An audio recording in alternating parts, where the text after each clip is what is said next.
En mai 2018, vous aviez signé il était alors premier adjoint à la mairie de Paris, Bruno Julliard, qui est en charge de la culture, donc un contrat culture pour le 8e arrondissement 2018-2020, pour donner, je cite, pour donner vie à des projets culturels pensés avec et pour les habitants et les acteurs de l'arrondissement.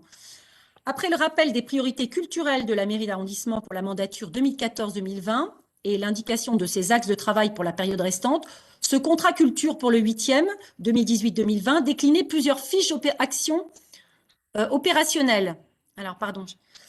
Pour les 2 dernières années de la mandature, notamment mettre en synergie les forces de l'arrondissement à travers un festival de musique, mettre en œuvre la réforme des conservatoires dans le 8e, ouvrir le conservatoire à rayonnement régional sur l'arrondissement, réaménager la bibliothèque Europe et permettre au public éloigné d'accéder à l'art contemporain.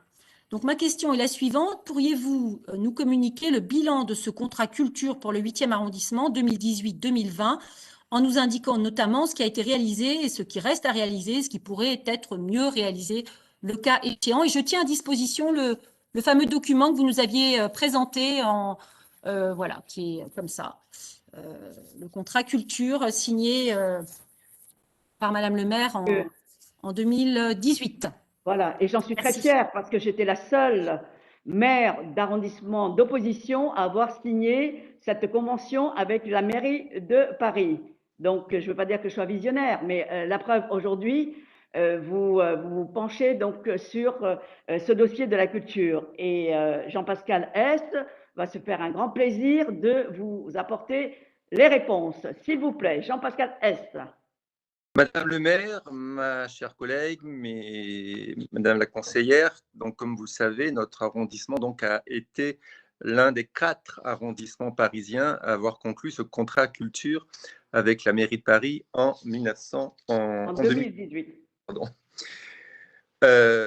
Concernant le conservatoire, près d'1 millier d'élèves sont inscrits et sous l'impulsion de Jeanne Dotzer, des travaux de modernisation ont eu lieu, comme vous le savez, en 2018 et un budget de 500 000 € a été obtenu afin d'agrandir les locaux après le départ du commissariat.